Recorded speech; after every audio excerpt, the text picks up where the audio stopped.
"40 Rules of Love", Desert Rose, The Harlot.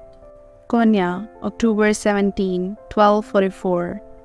Breathless, I ran and ran along the narrow alley, unable to look back, my lungs burning, my chest pounding. When I finally reached the busy bazaar, I dozed behind a wall, almost collapsing. Only then could I muster the courage to look behind me. To my great surprise and relief, there was only one person following me. Sisame. He stopped beside me, out of breath, his hands dangling limply at his sides, his expression bewildered and vexed, unable to comprehend why all of a sudden I started running like crazy through the streets of Konya. Everything had happened so fast that it was only in the bazaar that I could put the pieces together. One minute I was sitting in the mosque, absorbed in the sermon, drinking in Rumi's pearl of wisdom. In my trance, I failed to notice that the lady next to me had accidentally stepped on my ends of the scarf, covering my face. Before I knew it, the scarf came loose and my turban slid aside, exposing my face and a bit of my hair. I fixed the scarf swiftly and continued to listening Rumi, confident that nobody had noticed anything. But when I raised my eyes again, I saw a young man in the front row looking at me intently. Square face, lazy eyes, sharp nose, sneering mouth. I recognized him. He was Babbers. Babbers was one of those pesky customers none of the girls in the brothel wanted to sleep with. Some men have a way of wanting to sleep with prostitutes and yet at the same time insulting them. He was such a man, always cracking lewd jokes. He had a terrible temper. Once he beat a girl so badly that even the boss, who loved money more than anything, had to ask him to leave and never come back. But he kept returning, at least for a few more months. Then, for some reason, unbeknownst to me, he stopped visiting the brothel and we didn't hear from him again. Now there he was, sitting in the front row, having grown a full beard like a devout man, but still with the same furious sparkle in his eyes. I averted my gaze, but it was too late. He had recognized me. Bevars whispered something to the man next to him, and then two of them turned around and stared at me. Next they pointed me out to someone else, and one after another, all the men in the row stared in my direction. I felt my face blush and my heart race, but I couldn't budge. Instead, I clung to the childish hope that if I stayed still and closed my eyes, the darkness would engulf us all, leaving nothing to worry about. When I dared to open my eyes again, Tabrizi was pushing his way through the crowd toward me. I made a dash for the door, but it was impossible to escape, surrounded as I was by a thick sea of people. In a flash, Tabrizi had reached me, so menacingly close I could smell his breath. Grabbing me by the arm, he said between clenched teeth, "What is a harlot doing here? Do you have any shame? Please let me go." I stammered, but I don't think he even heard me.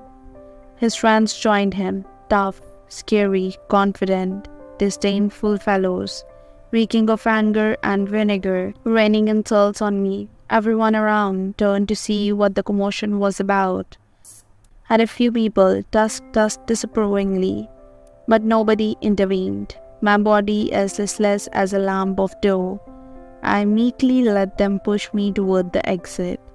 Once we reached the street, I hoped Sisame would come to aid, and if worst come to worst, I would run away.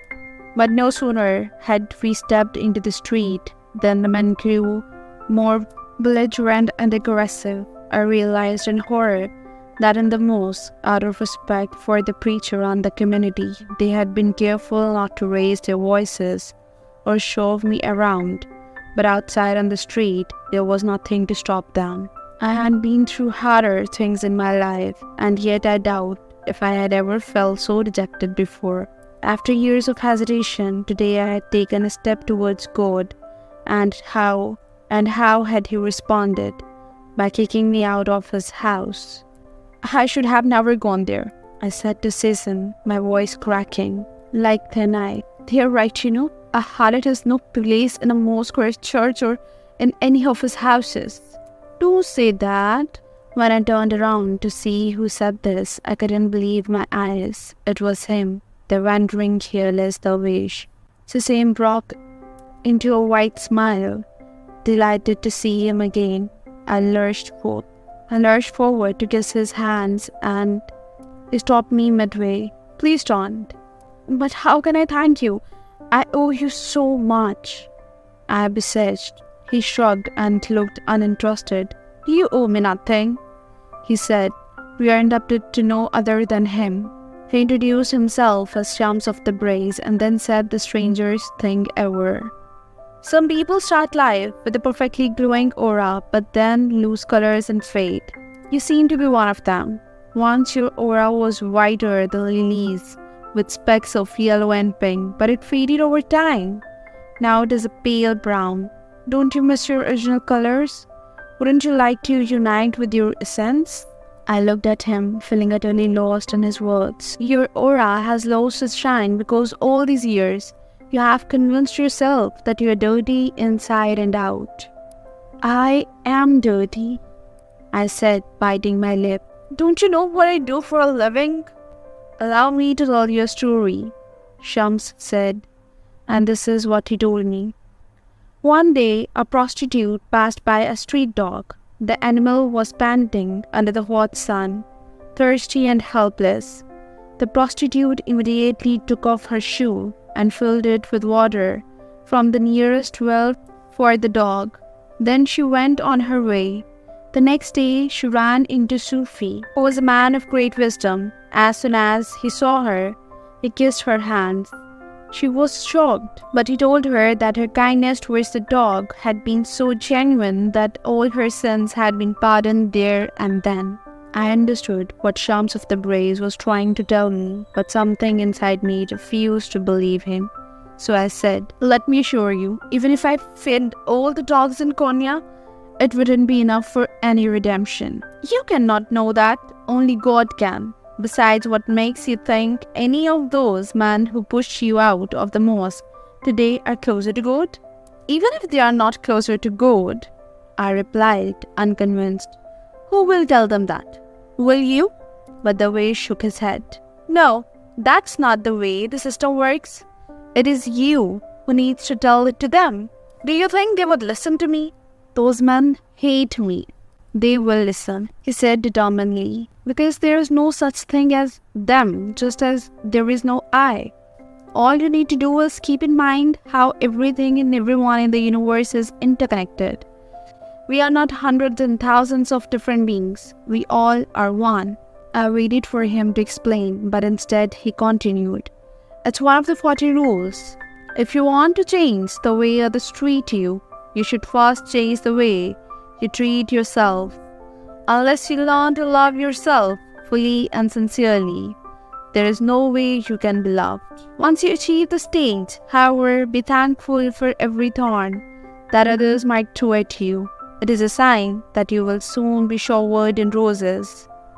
He paused briefly and then added, how can you blame others for disrespecting you when you think of yourself as unworthy of respect?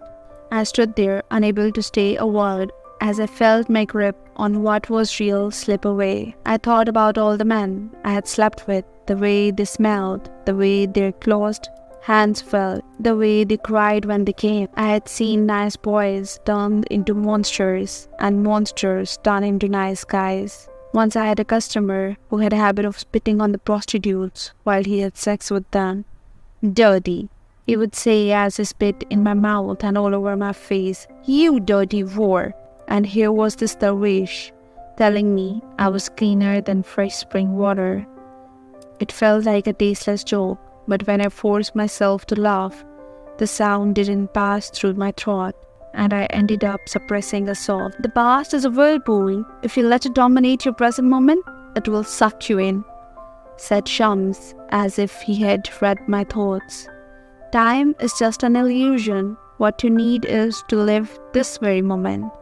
This is all that matters." Upon saying that, he took out a silk handkerchief from the inside pocket of his robe. "Keep it," he said. "A good man in Baghdad gave it to me, but you need it more than I do. It will remind you that your heart is pure and that you bear God within you."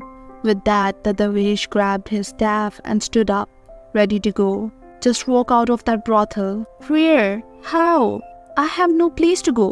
"That's not a problem," Shams said, his eyes gleaming. "Fret not where the road will take you. Instead, concentrate on the first step. That's the hardest part, and that's what you're responsible for. Once you take the step, let everything do what it naturally does, and the rest will follow. Do not go with the flow, be the flow." I nodded. I didn't need to ask in order to understand that this, too, was one of the rules.